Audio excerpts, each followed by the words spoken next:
नमस्कार, शंखनाद न्यूज चॅनलच्या मराठी बातमीपत्रात आपलं स्वागत आहे। बघूयात आजच्या महत्त्वाच्या घडामोडी। या कारणामुळे मिळालं होतं पालकमंत्री पद। आगामी कुंभमेळ्याच्या व्यवस्थापनासाठी पालकमंत्री पद जलसंधारण मंत्री गिरीश महाजन यांची नागपुरात माहिती। राज्यात पालकमंत्री पदाचा वाद सुरू असताना आगामी कुंभमेळ्याच्या पार्श्वभूमीवर नाशिकचे पालकमंत्री पद मिळालं होतं असं स्पष्टीकरण जलसंधारण मंत्री गिरीश महाजन यांनी दिलं। नागपूर दौऱ्यावर असताना त्यांनी पत्रकारांशी संवाद साधला। त्यांनी सांगितलं की गेल्या वेळी स्वच्छ आणि सुंदर कुंभमेळा आम्ही आयोजित केला होता। यावेळी अपेक्षेपेक्षा दुप्पट भाविक येणार आहेत, त्यामुळे मी पालकमंत्री राहिल्यास व्यवस्थापन अधिक सुकर होईल अशी आमची भूमिका आहे। नाशिक आणि रायगड या दोन्ही जिल्ह्यांसाठी महायुतीतील तिन्ही पक्षांकडून पालकमंत्री पदासाठी मागणी आहे। यापूर्वी माझी नियुक्ती जाहीर झाली होती, मात्र नंतर मुख्यमंत्र्यांनी या दोन्ही जागांवर स्थगिती दिली। सध्या तिन्ही पक्षांचे नेते चर्चेत असून लवकरच अंतिम निर्णय घेतला जाईल असं महाजन यांनी सांगितलं। गोसेखुर्द प्रकल्पावर बोलताना महाजन यांनी सांगितलं की माजी मुख्यमंत्री देवेंद्र फडणवीस यांनी जलसंपत्ती विभागाचे मंत्री असताना या प्रकल्पासाठी 20,000 कोटींची प्रशासकीय मान्यता दिली होती।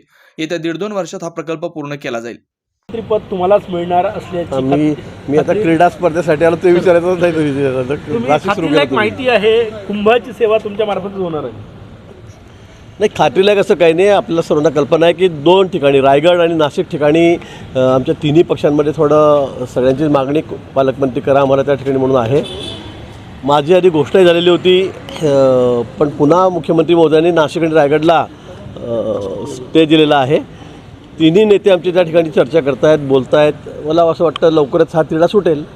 पण पालकमंत्री पदासंदर्भात एवढी स्पर्धा कधी यापूर्वी राज्यात पाहिली नव्हती। हे राजकारणात एक नवीन हे आहे की खूप स्पर्धा होतात मित्र पक्षांमध्ये। नाही काय, 3 पक्ष एकत्र झालेले आहेत आणि तोलामोलाचे सगळे आमचे पक्ष आहेत आणि म्हणून प्रत्येकाला वाटतं। गेल्या वेळी 14 ते 19ला कुंभमेळा होता, त्यावेळी मी पालकमंत्री त्या ठिकाणी होतो आणि कुंभमेळा मंत्री होतो आणि त्यानंतर सरकार पुन्हा आलं आणि त्यानंतर मी दादा भुसेंना मी सांगितलं, कारण त्यावेळेला तिरडा झाला होता। ते म्हणे मी स्थानिक आहे। मी म्हटलं ठीक आहे, तर तुम्ही व्हा, कारण त्यावेळेला थोडंसं लांबलेलाच होता विषय, पण मी म्हटलं स्वतःहून म्हटलं की ठीक आहे दादा भुसेंना करून टाका। मी मान्य देवेंद्रजींना त्या ठिकाणी सांगितलं आणि दादा भुसेंना पालकमंत्री केलं होतं। पण आता पुन्हा कुंभ आलेला आहे 12 वर्षांनी, 1.5-2 वर्षांनी आता कुंभमेळा त्या ठिकाणी आहे आणि म्हणून मी कुंभमेळा मंत्री पण आहे आणि म्हणून मुख्यमंत्री महोदय म्हणाले देवेंद्रजी आणि मी पण आग्रह धरलेला होता की जर सगळं सुरळीत करायचं असेल, म्हणजे सुरळीतपेक्षा म्हणजे कोऑर्डिनेशन जर व्यवस्थित ठेवायचं असेल तर पालकमंत्री मला ठेवा आणि कुंभमेळा मंत्री मी आहेच। कारण यावेळेला मोठं चॅलेंज कुंभमेळ्याचं या ठिकाणी गेल्या वेळेपेक्षा दुप्पट गर्दी यावेळेला होईल अशी अपेक्षा आहे। आपण बघतात उत्तर प्रदेशमध्ये किती मोठ्या प्रमाणात भक्तगण त्या ठिकाणी आलेले आहेत आणि म्हणून आमची मागणी होती की मला पालकमंत्री करावं। तसं जाहीरही झालेलं होतं, पण शिंदेसाहेब असतील, दादा यांनी काय विचार केल्यानंतर मग त्याला स्टे दिलेला आहे।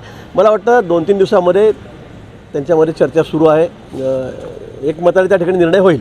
मागे दादा भुसेंसाठी तुम्ही जागा सोडली, आता अपेक्षा आहे की त्यांनी पण ते हे नाशिक आणि कुंभ आणि मागच्या वेळेचं सगळं पाहता यंदा त्यांनी मागे घ्यावं पाहिजे? नाही, मी असं म्हणणार नाही, पण हे खरं आहे की गेल्या वेळी पालकमंत्री मीच होतो, कुंभमेळा मंत्री मी होतो आणि आपण बघितलं किती सुरक्षित, किती सुंदर, किती स्वच्छ असा कुंभमेळा मागच्या वेळेला आपण केलेला होता आणि म्हणून मला असं वाटतं की याही वेळेला जर तसंच राहिली परिस्थिती तर अधिक त्याच्यामध्ये आम्हाला काम करण्याचं सोयीचं होईल आणि म्हणून आमची मागणी होईल। सर, सामनामध्ये एक बातमी छापलेली आहे की रायगडचं पालकमंत्रीपद जे आहे ते उपमुख्यमंत्री शिंदे साहेबांना जाणार आणि त्यांना मुंबईच्या पालकमंत्रीपदावर हटवलं जाणार। मी तेच सांगितलं की आता तिन्ही मंत्री आमचे दोन्ही उपमुख्यमंत्री आणि माननीय देवेंद्रजी हे त्या ठिकाणी या संदर्भामध्ये बोलत आहेत, चर्चा करत आहेत। मला वाटतं एकमताने हा निर्णय होईल, मग तो रायगडचा असेल किंवा नाशिकचा असेल। मुख्यमंत्र्यांनी मंत्र्यांचं कामकाज ठरवून दिलेलं आहे, 2 दिवस मतदारसंघात, 3 दिवस मंत्रालयात। काय नेमकं हे कामकाज आणि काय याच्यामागे पार्श्वभूमी? नाही, खरं आहे, कारण मंत्रालयामध्ये मंत्री असले पाहिजेत, अन्यथा आपण दौरेच करतो आहे किंवा मंत्रालयात येत नाही असं अनेक वेळा तक्रारी। मी आता 35 वर्ष झाले आमदार आहे, मला या संदर्भामध्ये बरीचशी माहिती आहे। काही मंत्री असतात पूर्वीपासून मी बघतो की मग ते मंत्रालयामध्ये येतच नाहीत, मग घरी बसून कारभार करतील बंगल्यावर किंवा मतदारसंघात किंवा दुसऱ्या जिल्ह्यात दौरे करतात, पण मंत्रालयातही राज्यभरातून येणारे लोक त्या ठिकाणी असतात आपल्या अडचणी घेऊन, तक्रारी घेऊन। त्यांच्या तक्रारीचं निवारण झालं पाहिजे, यासाठी मंत्री हे ॲटलिस्ट 2 दिवस तरी मंत्रालयामध्ये असले पाहिजे असं कंपल्सरीच मी म्हणेल, अशा सूचना मुख्यमंत्री महोदयांनी सर्वांना दिलेल्या आहेत आणि त्या योग्य आहेत। धनंजय मुंडे यांच्या पाठीशी आम्ही भक्कमपणे आहो, भगवानगडाचे महंत नामदेव शास्त्री यांनी म्हटलेलं आहे। ते काय म्हणाले मला या बाबतीमध्ये कल्पना नाही, मी काही ते ऐकलेलं नाही, पण ठीक आहे, त्यांनी म्हटलं असेल तर ते असू शकतात। पण अंजली दमानी यांनी त्यांना उत्तर दिलेलं की मी ते सगळे पुरावे जे आहेत ते त्या महंतांना नेऊन देईन, महंतांना बहुतेक धनंजय मुंडेची पार्श्वभूमी माहिती असेल। चांगलं आहे ना. मग अंजलीताई जर त्या ठिकाणी पुरावे नेऊन दाखवत असतील आणि त्यांचं काही मत बदललं तर मग तो त्यांचा प्रश्न आहे ना. बीड हत्या प्रकरणातले जे आरोपी आहेत त्यांना आधी मारहाण झाली होती, ती मानसिकता पण ओळखायला पाहिजे. त्यानंतर त्यांनी हत्या केली आहे. भगवानगडाचे महंत असे म्हटले. आता खरं म्हणजे मी या बाबतीत बोलणं की फार उचित होणार नाही. या बाबतीमध्ये अतिशय वरिष्ठ पातळीवरून उच्च पातळीवरून चौकशी सुरू आहे. आपल्याला याची कल्पना आहे आणि यामध्ये कुठेही म्हणजे पूर्ण ट्रान्सपरन्सी त्यामध्ये आहे. आणि माननीय मुख्यमंत्री मोदयांनी सांगितलेलं आहे, अजितदादांनी त्या ठिकाणी सांगितलेलं आहे.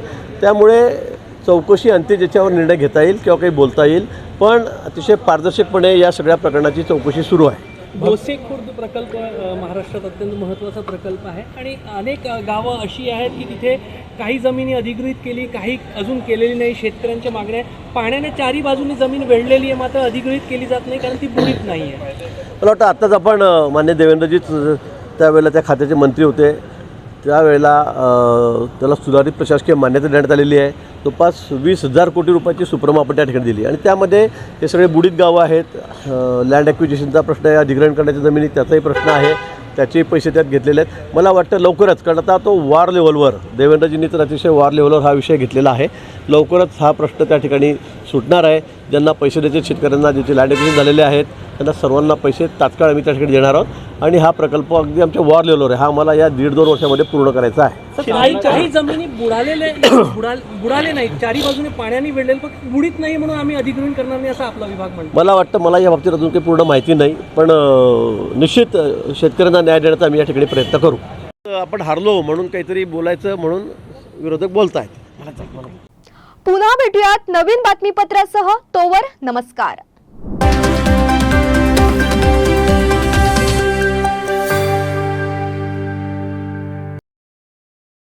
क्या आप इंटीरियर के बारे में सोच रहे हैं पर डिज़ाइन फाइनल नहीं कर पा रहे?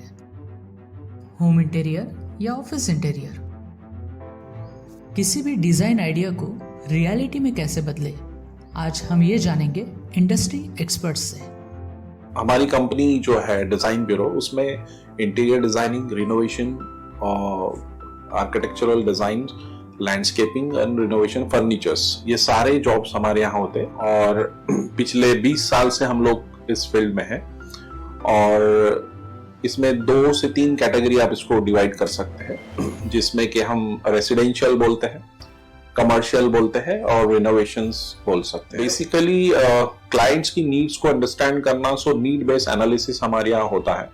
सो क्लाइंट्स के लिए हम लोग परफेक्ट इसलिए हो जाते हैं या हम उनके लिए दोबारा या किसी क्लाइंट्स के लिए हम चौथी बार काम कर रहे हैं because of their confidence with us, कि वो हमारे ऊपर रिलाई करते हैं। हम लोग अमित को पहले से ही जानते थे, तो उनको हमने बुला के उनको जो स्ट्रक्चर है, यहाँ पे ब्रिक्स वर्क चल रहा था तभी से उनको कांटेक्ट किया, उन्हीं को जगह दिखाई, उनको स्पेस डिजाइन करने के हिसाब से कांटेक्ट किया, उन्होंने डिजाइन बना के दिया काफी अच्छा।